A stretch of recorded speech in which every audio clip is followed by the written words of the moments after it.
कल्टार म्हणजे पॅक्लोब्युटॅलॉझिल आपण स्प्रे करण्याचा प्रयत्न करतो. नवीन बड तयार होण्यासाठी आपण ते आंबा ह्या पिकात वापरतो, पण द्राक्ष त्याचा काही उपयोग होत नाही. बाजारात अनेक नावाने वेगवेगळे औषधं आहेत, पण ते मारू नका. विनाकारण महागडी औषधं मारण्यात अर्थ नाही आहे किंवा त्याचा उपयोगसुद्धा काय होत, तर मात्र झाडाचं लाईफ किमान 5 ते 10 वर्ष कमी येतं.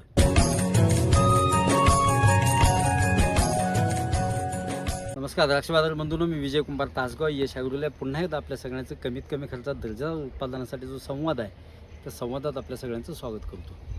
आज आपण एका सुधीर साळुंखे सरांच्या बागेत आहे आणि तिथं खोडा वाढला आहे. त्यांचं खोड्या काढण्याचं काम पलीकडे अत्यंत चांगल्या पद्धतीनं चालू आहे.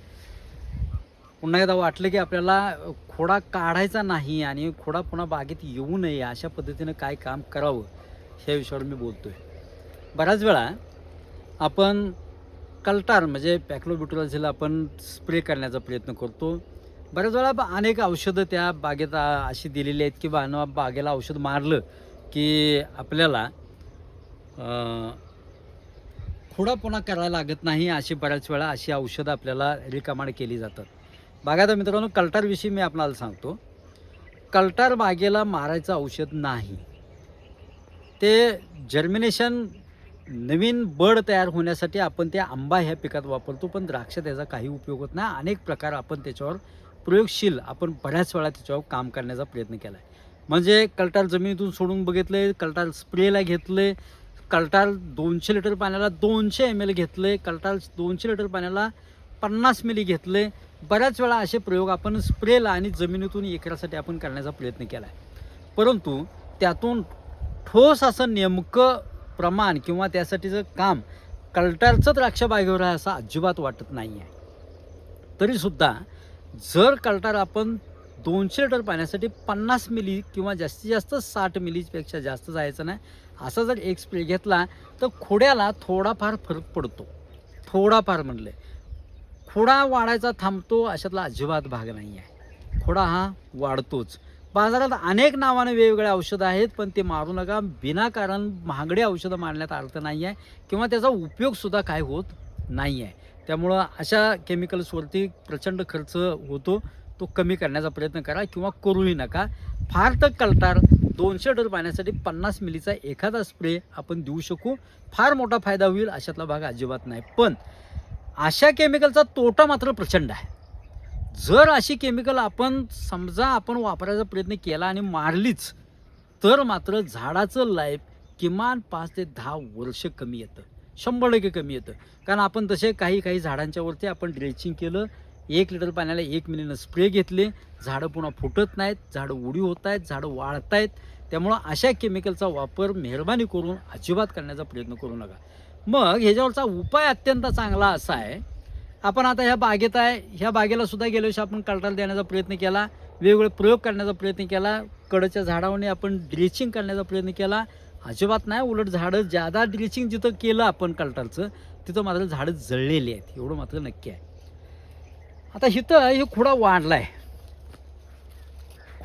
तर ह्या खोडा वाढलेलंच काय करायचं, फक्त ह्याची टोपीत शेंडे मारून टाकायची. टोपीत फक्त शेंडे मारून टाका, बाकी ह्याचा खोडा अजिबात काढायचा नाही आहे. लक्षात घ्या, जर ही काडी आहे आणि हा असा आपण एक पान ठेवून खोडा मोडून घेतला, खोडा मोडला, काडी चांगली पक्व व्हायला लागल्या, काडी खालनं पांढरी झाल्या, बागेचं जवळ 80-85 दिवस होत आलेत. हिथं आता खोडा मोडला, ह्या काडीचा खोडा आपण पिचिंग केला. हा मोडलेला खोडा इथल्या बड पुढच्या 8 ते 10 दिवसात आपल्याला पुन्हा चांगल्या वाढलेल्या दिसतात. परंतु ह्या काडीचं असं वैशिष्ट्य आहे किंवा असे जर आपण फक्त शेंडे मारून घेतले तर इथला पाठ डोळाही फुटत नाही. इथल्या डोळ्याला अत्यंत चांगल्या पद्धतीची ताकद लागते. ह्या कापकुडा फुटायला कालावधी जातो किमान 14 ते 15 दिवसाचा. आणि दरम्यानच्या काळात एखादा पाऊस पडला किंवा आपण जर अर्धा टक्क्या बोर्डूची फवारणी केली तर ह्याच्यावर थोडाफार डाऊनीसुद्धा येतो. हलकी आणि नवीन पानं असल्यामुळं जुन्या पानांच्यावर मात्र अजिबात डाऊनी येत नाही. आणि अशावेळी जर डाऊनीचा आपण एखादा स्प्रे घेतला बोर्डोचा तर ही पानं करपून सुद्धा जातात किंवा जळतात, किंवा नवीन खोडा आलेला त्याचा पुन्हा शेंडा मारला तरी फक्त चालतो. आणि फारशी तशी आवश्यकता भासत आहे. पहिला खोडा करायचा आणि दुसऱ्या खोड्याला मात्र हे असे शेंडे मारून ठेवायचे. असे फक्त शेंडे मारून ठेवले की हे जळून जातं आणि आपल्या रोजगाराचे जो पैसा रोजंदारीचा जातो तो मात्र अत्यंत चांगल्या पद्धतीनं वाचतो. अशा पद्धतीनं काम करण्याचा प्रयत्न करा. वेगवेगळी केमिकल्स विनाकारण फवारण्याचा प्रयत्न करू नका. मी यात कल्टार किंवा त्याच्या संलग्न असलेल्या अनेक केमिकल्स नावं घेता येत नाहीत आपल्याला, त्यामुळं आपण त्या कंपन्यांची आपण नावं घेत नाही आहे. पण अशी केमिकल्स बागेला मारून बागेचं आयुष्य कमी करण्याचा प्रयत्न करू नका. कारण एक झाड लावायचं, त्याच्यावर डोळा भरायचा, पुन्हा ते मोठं करायचं आणि पुन्हा त्याच्यावरचा माल काढायचं, ही सोपी गोष्ट राहिलेली नाही आहे. खूप अवघड गोष्ट आहे ही. त्याला पैसा प्रचंड जातो. त्यामुळं हातानं केमिकल मारून झाडाचं आयुर्मान कमी करण्याचा प्रयत्न करू नका, ही माझी आपल्याला नम्र विनंती आहे. बागायतदार बंधूंनो, कमीत कमी खर्चात दर्जेदार उत्पादन काढण्याचाच प्रयत्न करा, कारण निसर्ग आपण बघतोय. धन्यवाद.